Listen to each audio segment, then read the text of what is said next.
और मुकेश अंबानी और रतन टाटा दोनों की अमीरी के चर्चे किसने नहीं सुने।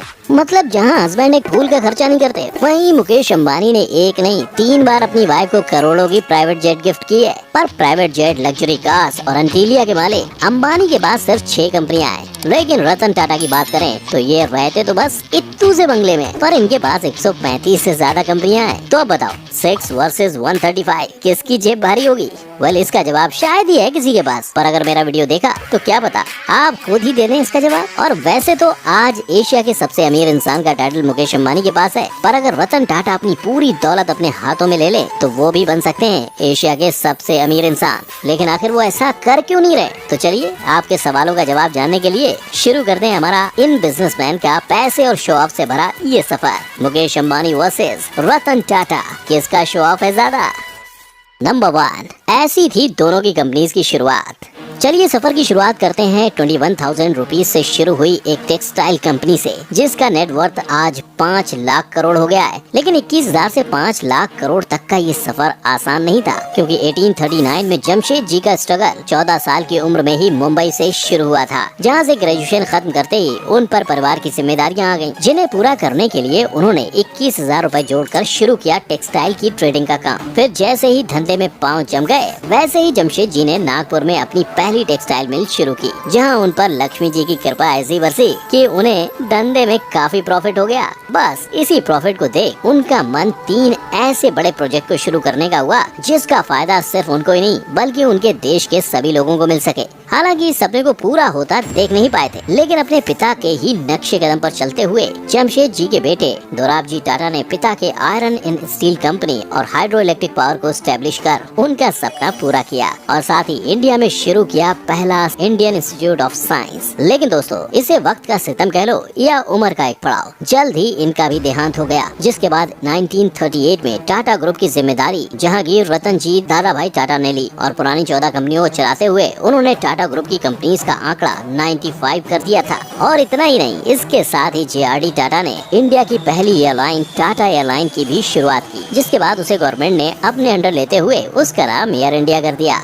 पर इन सब के बाद 3 पीढ़ियों के नाम और काम को आगे बढ़ाने की जिम्मेदारी मिली रतन नवल टाटा को, जिन्होंने उसे बखूबी निभाते हुए टाटा इंडस्ट्रीज का नाम आज ग्लोबली ऐसा फेमस कर दिया है कि बच्चा बच्चा टाटा के बारे में जानता है और टाटा के साथ काम जरूर करना चाहता है। तभी तो कंपनी का नेटवर्थ आज 5 लाख करोड़ तक जा पहुंचा है। और अब बात करते हैं उस इंसान की जिसकी एक गाड़ी की कीमत में नॉर्मल इंसान बंगला बना लेता है। और सिर्फ इतना ही नहीं, इन्होंने 6 फ्लोर की जो बड़ी पार्किंग अपने घर में बनवाई है ना, उतनी बड़ी बड़ी बिल्डिंग्स में आधे से ज्यादा मुंबई की पॉपुलेशन रहती है। यहाँ आपका गैस बिल्कुल सही है, मैं बात कर रहा हूँ अंबानी की, जिनके हाथ में कोई सोने का कटोरा नहीं था। और हमारे ही पापा की तरह धीरूभाई अंबानी ने भी कड़ी मेहनत और सैलरी में मिलने वाले सिल्वर कॉइन्स को जमा कर करके अपना बिजनेस शुरू किया था। मतलब पैसे जमा होने पर वो विदेश की नौकरी को छोड़कर मुंबई की एक चौल में रहने आ गए, और जैसे तैसे बहुत संघर्ष और मेहनत के बाद धीरूभाई अंबानी ने रिलायंस कमर्शियल कॉर्पोरेशन को शुरू किया, जो मसालों और यार्न्स में ट्रेड करता था। और जैसे ही मसालों और यार्न के धंधे में वो सेट हो गए, वैसे ही उन्होंने विमल नाम से अपने कपड़ों का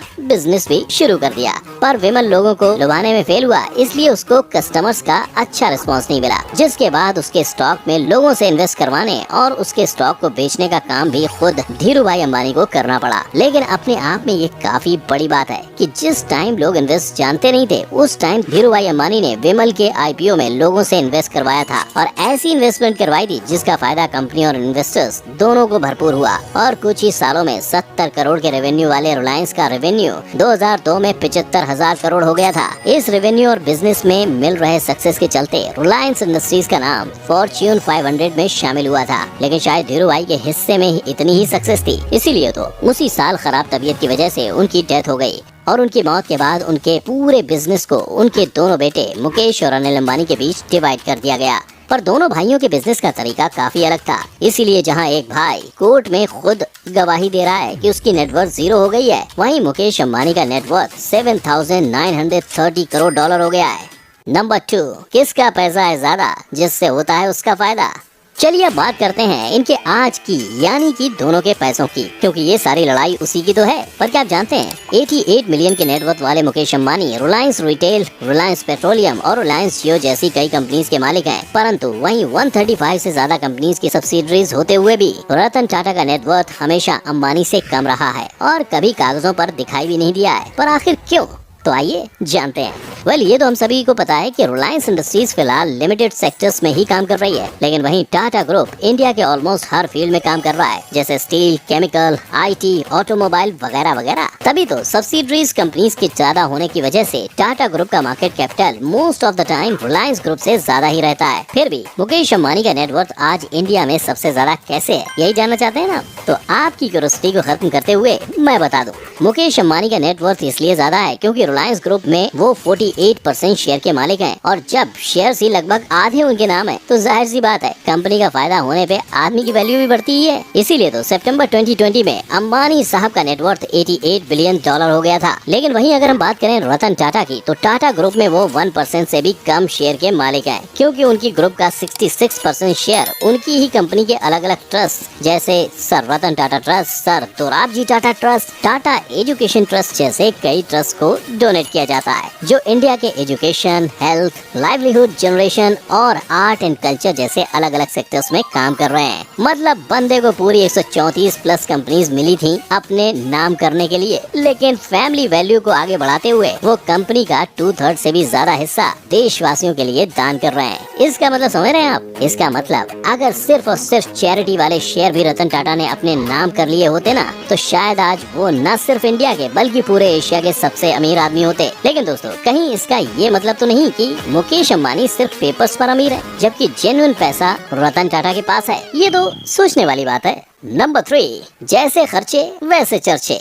घर, गाड़ी, पैसा सब है इन दोनों के पास, लेकिन फिर भी क्यों देखते हैं एक के खर्चे तो वहीं दूसरे के कम होते हैं चर्चे? क्योंकि पैसा तो बोलता है बॉस, लेकिन जिसको दिखावा करना आता है शायद उसका ही ज्यादा बोलता है। तभी तो जब अंबानी ने अपनी बेटी की शादी में 110 करोड़ खर्च किए थे, तब उसके चर्चे बड़े जोरों शोरों से हुए थे। और तो और, जैसा कि मैंने आपको इंट्रो में ही बताया था कि मुकेश अंबानी ने अपनी वाइफ नीता अंबानी को 3 बार 1000 स्क्वायर फीट का प्राइवेट जेट गिफ्ट किया है, जिसकी कीमत करोड़ों में होती है। पर चौंकिए मत, क्योंकि इनके खर्चे अभी खत्म नहीं हुए हैं। इनके पास एक यार्ड भी है जो स्पेशली सोलर ग्लास रूफ से बनाई गई है और जिसकी अप्रोक्स कीमत 700 करोड़ है। और अब जब पति इतने खर्चे कर ही रहा है तो बीवी क्यों पीछे रहे? इसीलिए तो नीता अंबानी को हमेशा नए डिजाइनर कपड़े, ब्रांडेड वॉचेस और महंगे बैग्स के साथ ही देखा जाता है। पर देखो भाई, जब सेठ इंडिया का सबसे अमीर आदमी हो तो उसके नौकर को भी तो उसके स्टैंडर्ड का होना पड़ेगा। इसीलिए मुकेश अंबानी अपने सिक्योरिटी गार्ड्स को भी 2.5 से 3 करोड़ वाली मर्सिडीज AMG G63S में साथ लेके घूमते हैं। और तो और, अपने एंटीलिया में गर्मियों में स्नोफॉल का मजा लेने के लिए इन्होंने उसके लिए अलग से स्नो रूम तक बनवाया है। लेकिन वहीं अगर हम रतन टाटा के खर्चों की बात करें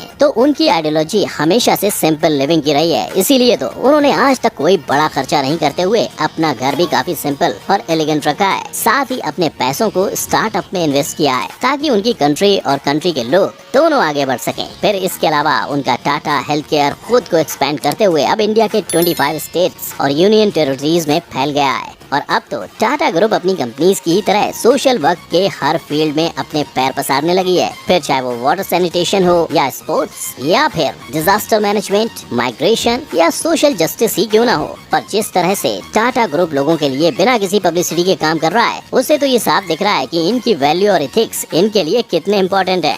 क्योंकि एक बिजनेसमैन जहां अगर एक गुलाब भी खरीद लेता है तो उसकी हवा उड़ने लगती है, मतलब उसकी न्यूज बन जाती है। वहीं दूसरा बिजनेसमैन ऐसा है जिसके पास किसी चीज की कमी नहीं है, लेकिन फिर भी वो सोशल वर्क में इतने आगे पहुंच गए हैं जिसका शायद किसी को पता ही नहीं है। और इसकी वजह है उनका खुद ये सब काम छुप छुप के करना। पर अब आप ही बताइए, इन दोनों बिजनेसमैन ने एक जैसी मेहनत कर अपने आप को, अपनी कंपनी को इतने आगे पहुँचाया, लेकिन फिर भी एक इंसान दुनिया की नजरों से खुद को बचाते हुए सारे काम कर रहा है, तो वहीं दूसरे का छोटे से छोटा खर्चा भी लाइमलाइट में आ जाता है। तो क्या ऐसे में अपने खर्चे का चर्चा करना वाकई में जरूरी है? क्या लगता है आपको? कमेंट बॉक्स में जरूर बताना। इसके साथ ही अगर आपको हमारी आज की ये वीडियो अच्छी लगी हो तो लाइक और शेयर करना मत भूलना, और साथ ही ऐसे कई नए पुराने चर्चे के बारे में ज्ञान अर्जित करते रहने के लिए हमारे चैनल को भी सब्सक्राइब कर लेना। साथ ही हमारी कोई भी अपडेट आपसे मिस ना हो, इसलिए बेल आइकन को भी हिट करना याद से। फिर मिलेंगे किसी नए मुद्दे और चर्चे के साथ। जय हिंद।